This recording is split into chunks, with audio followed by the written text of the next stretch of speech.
esas periferias, y yo veo la situación de Perú, veo la situación de Colombia, veo la situación de Ecuador, y noto muchísimas similitudes en una serie de factores estructurales que condicionan al campo de la comunicación. Entre otras cosas, hay es un momento muy reciente, yo diría 20 años,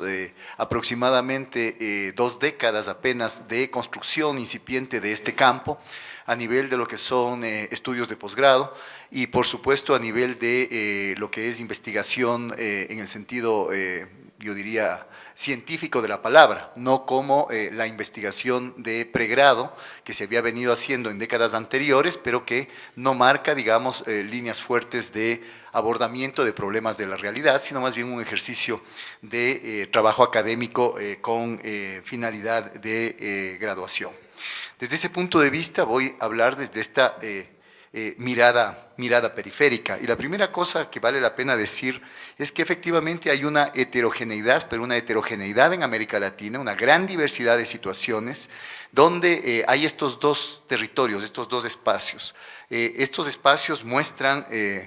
grandes desigualdades entre ellos y desigualdades internas también, a nivel de políticas públicas, a nivel de espacios institucionales, a nivel de instrumentos de difusión académica y, por supuesto, la existencia o no de redes de producción e intercambio investigativo.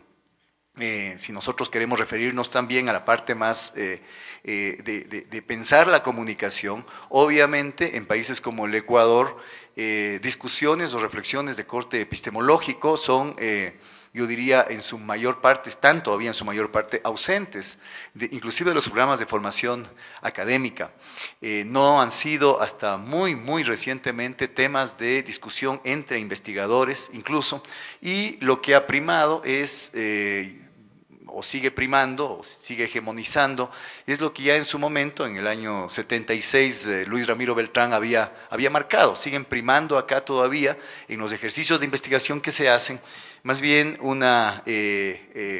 métodos, teorías, enfoques, miradas, paradigmas de corte foráneo. De todas formas, y vale la pena decirlo, en el caso del Ecuador, como de algunos otros países latinoamericanos, esta debilidad, llamémosle así, estructural, para pensar la comunicación y para investigarla, va de la mano con un creciente peso muy grande de lo que es el tema de la comunicación como parte de la vida diaria de las naciones y de los países, además de una creciente incidencia política de la comunicación en los procesos de cambio. Hoy mismo en Ecuador, el día de ayer, después de 2 años y medio, estaba en discusión, iba a producirse el proceso de discusión final de la Ley Orgánica de Comunicación, que es una ley que por mandato constitucional tiene que ser aprobada por la Asamblea Nacional y que de alguna manera lo que marca fundamentalmente es la intervención del Estado y de la sociedad civil como entes reguladores de lo que es un escenario mediático absolutamente controlado y monopolizado por medios privados. Ecuador, a diferencia de otros países latinoamericanos, nos arroja un escenario en el cual entre el 80 y el 90%, en el caso de radio y televisión de frecuencias, están en manos de sectores privados, muchos de ellos, muchísimas de esas frecuencias concedidas al calor de lo que es la aplicación del modelo neoliberal, en el caso ecuatoriano, desde la década de los 80 hasta, digamos, mediados de este siglo. Y por supuesto, muchísima de la discusión y de las contradicciones políticas que está viviendo este país giran alrededor del tema de la comunicación. Yo me atrevería a decir inclusive la disputa por hegemonía política entre el gobierno y la oposición está marcada precisamente por el control acerca del campo comunicacional. Es el único tema que ha perdurado los 5 años de gestión de este gobierno como el tema duro en tanto contradicción política de fondo. En el resto de temas el gobierno siempre ha llevado las de ganar. En este tema, en cambio, hay un nivel de disputa todavía bastante cerrado. Entonces, desde ese punto de vista, me parece que estamos viviendo ahora lo que se podría llamar un segundo punto de inflexión, aquel que se vivió en la época de los 70, cuando nos pusimos, o estos pensadores de la Escuela Latinoamericana de Comunicación se pusieron a pensar desde qué instrumentos mentales y conceptuales estamos pensando la comunicación en América Latina. Creo que ahora, tantos años después, 30 años después, estamos en un punto de inflexión también para decir, bueno,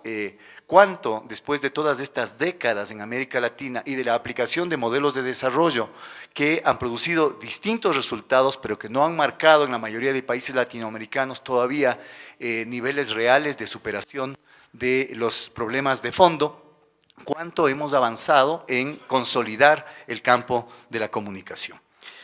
Creo que hay todavía una fuerte hegemonía en ese sentido del modelo sistémico, estructural, funcionalista, pero al mismo tiempo hay una urgencia, una necesidad enorme desde los problemas sociales y resueltos en las sociedades de colocar la marca del pensamiento crítico transformador para poder ubicar las demandas, para poder hacer las preguntas, para poder plantear los problemas fundamentales de la sociedad desde los problemas que están viviendo y experienciando en carne propia los ciudadanos, y no tanto desde modelos, ya sean modelos latinoamericanos, estructuralistas, llamémoslo así, para décadas anteriores, o modelos neoliberales que se fueron expandiendo desde la década de los 80 en América Latina. Esta periferización, digamos, en el caso de determinados países latinoamericanos es doble. Ya se había mencionado alguna cifra de la cantidad irrisoria que los estados o los gobiernos invierten en investigación científica y tecnológica. El caso del Ecuador, aunque no dispongo yo de las cifras a mano en este momento, es muy similar a la cifra que se mencionó acá. Y dentro de eso, quizá la diferencia en el contexto, en el escenario ecuatoriano, es que con el actual gobierno se entra en vigencia la Ley de Educación Superior Intercultural, que de alguna manera marca una cierta refuncionalización del mundo de la academia en el mundo para fines de desarrollo productivo. Se menciona, yo diría, todavía más retórica que realmente, para fines de desarrollo sustentable. Y desde ese punto de vista, quizá hay una aparición mucho mayor de parámetros de exigencia para lo que significan los procesos de formación académica, incluyendo la posibilidad de que aparece, de que la línea de investigación sea una línea evaluable en las universidades ecuatorianas. Eso es un hito, tanto así que ustedes que están, sobre todo quienes nos visitan de otros países hermanos, podrán ver estos días, una de las líneas de discusión política estos momentos es acerca del cierre de 26 universidades que fueron evaluadas bajo estos nuevos parámetros, 26 universidades, muchas de las cuales ya fueron, el día de ayer precisamente que se cumplía el plazo, fueron cerradas definitivamente por parte del Estado. Esto implica, desde mi punto de vista, un giro que podría verse como positivo, es decir, una mayor comprensión del rol importantísimo que tiene la ciencia pura, digamos, y la ciencia aplicada, así como la tecnología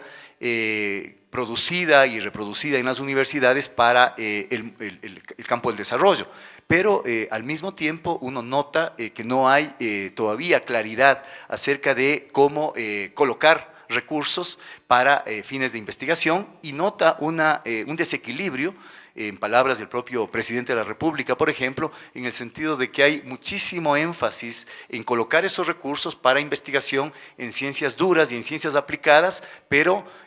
con una especie de mirada de infravaloración a lo que son las ciencias sociales, las ciencias humanas, y ya podrán ustedes entender en el débil campo institucional de la comunicación está, por supuesto, al final de la fila. Me parece que esto implica que hay la persistencia de viejas mentalidades en nuevos escenarios. Esto expresa, por un lado, diría yo, amenazas, y por otro lado, oportunidades. Creo que es mucho más rápido a veces los procesos de cambio más pragmático desde la presencia de nuevos marcos normativos como el que acabo de mencionar, o la puesta en marcha de políticas públicas que permitan dinamizar procesos que se habían quedado durante mucho tiempo estancados. Pero todavía se sigue pensando, sigue habiendo un gran vacío de pensamiento sobre qué rol juega la comunicación para el desarrollo. Y se tiene ese vacío precisamente porque hay una hegemonía de una mirada instrumentalista de la comunicación. Lo más que se puede llegar acá a pensar desde ciertas autoridades del gobierno cuando uno les escucha hablar, por ejemplo, es pensar la comunicación para la ciencia o la comunicación como la difusión de todavía este paradigma difusionista de la comunicación como difusión informativa. Esto que ya nosotros vivimos en América Latina allá por los años 50 y 60. Entonces, me parece que lo otro que se había mencionado acá en el caso del Ecuador es muy, muy fuerte. Hay una gran explosión de las nuevas tecnologías de la comunicación y la información. Pensemos nomás que existen 16 millones de líneas de telefonía móvil en el Ecuador, existiendo 14 y más millones de habitantes, es decir, hay más líneas de telefonía móvil que habitantes en el Ecuador, en una sociedad todavía muy estratificada, con grandes brechas, con grandes bolsones de pobreza, lo que implica que hay una presencia también desigual de esas tecnologías. Pero en el caso sobre todo de los jóvenes, en el caso de los estudiantes de universidades, estudiantes de pregrado y también estudiantes de posgrado, que son en su gran mayoría jóvenes en este país, existe esta especie de encantamiento del cual se habló, un encantamiento acrítico con respecto al uso o simplemente un interés operativo por las nuevas tecnologías. Yo creo que esto explica la persistencia de esa vieja mentalidad.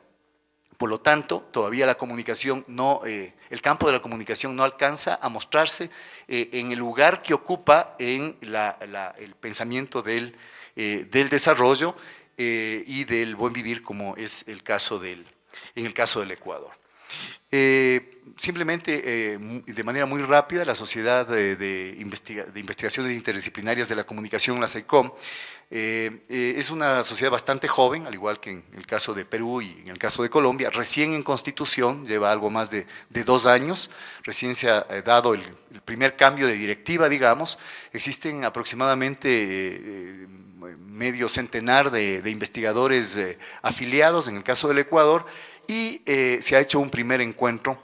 de investigación de la comunicación acá el año pasado, previéndose quizá para fines de este año o inicios del próximo, dentro de un plan estratégico, un segundo encuentro. Sin embargo, esto hay que mirarlo en el contexto de la realidad ecuatoriana. Desde hace menos de 20 años en Ecuador existen posgrados de comunicación, menos de 20 años. No existe todavía ningún doctorado de comunicación, a pesar de que habría un proyecto en marcha. Y esto hace que, por supuesto, sea visto desde las instancias del Estado, como inclusive en comparación con otras áreas de las ciencias sociales, como un campo no rentable en términos de inversiones en la parte desde el Estado, ¿no? Ni de fijación desde las políticas públicas.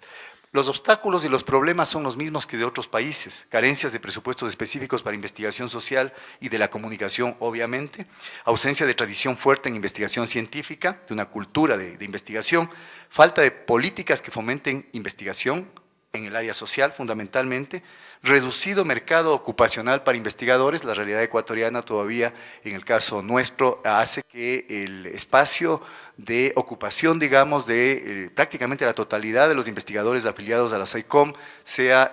la Universidad Ecuatoriana. Pero la Universidad Ecuatoriana ahora está sometida también a otro tipo de exigencias y parámetros, como yo les decía, con la nueva Ley de Educación Superior. Y esto hace que los investigadores, por ejemplo, muchos de ellos profesores a tiempo completo en la universidad, tengan que devengar 40 horas laborables a la semana en los centros universitarios, quedándoles cada vez mucho menos tiempo marginal para poder dedicarlo a lo que es la investigación por fuera del ámbito académico. Por eso me parece interesante la idea de pensar en redes de investigadores que nazcan y que se consoliden alrededor del espacio académico. Muy rápidamente, en 2 minutos, ¿cuáles serían los desafíos o las propuestas que enfrentaríamos desde estas realidades periféricas? Primero, impulsar y quizá integrar transnacionalmente políticas de investigación en ciencias sociales y en comunicación. No deben estas políticas enfatizar tanto los aspectos procedimentales, sino más bien el desarrollo, la creación, desarrollo, difusión, intercambio de experiencias entre investigadores. Segundo, la constitución de fondos de financiamiento de investigaciones en el campo de la comunicación y de la tecnocultura mediante como decía, la participación colaborativa de instituciones académicas, medios privados, organizaciones sociales y no gubernamentales y por supuesto el Estado. En el caso del Ecuador, si es que no hay un apoyo del Estado, creo que va a ser la cuestión cuesta arriba. Estratégicamente se debería buscar formas novedosas y eficientes de intercambio de energía. Energía le llamaría yo a la información, a la regulación, a la potenciación y a los recursos que amerita el trabajo investigativo mediante el auspicio e impulso de redes de intercambio a nivel nacional e internacional, ampliar la comunicación científica sobre el campo de la comunicación, es decir, las publicaciones, que es precisamente parte de otra de las mesas de acá, que den cuenta de los debates epistemológicos, teóricos y metodológicos, así como los resultados y hallazgos que puedan difundirse entre los distintos investigadores a nivel senior, digamos, y también entre quienes se están formando en las universidades. Penúltimo, conectar las necesidades sociales con los objetos de investigación comunicacional a nivel científico y tecnológico. Todavía ese es quizá el aspecto más complicado si no se entiende mismo qué rol juega la comunicación en el mundo del desarrollo, en los procesos de desarrollo, y a ratos tampoco se entiende bien en qué procesos de desarrollo mismo estamos insertos, si en procesos de desarrollo intercultural, que impliquen diálogo de saberes y que impliquen sustentabilidad, o en procesos de desarrollo más de corte productivista y de corto plazo, extractivista, productivista y de corto plazo. Y por último, creo que ningún marco situacional, por más normativas, políticas públicas, planes de desarrollo, mecanismos de integración regional, será favorable por sí solo, podrá apoyar la consolidación de un campo de investigación en comunicación, no solo a nivel cuantitativo ni cualitativo, si es que no hay una voluntad política, una claridad, digamos, de pensamiento para poder aunar esfuerzos, compartir y propugnar el trabajo entre investigadores, más allá a veces de modelos clásicos de evaluación entre pares, por ejemplo. Habiendo tal asimetría entre centros de gran potencialidad desde hace muchísimas décadas en investigación social e investigación de la comunicación en las últimas, yo digo Brasil, yo digo Argentina, y países más bien periféricos como los nuestros, a ratos los procesos clásicos de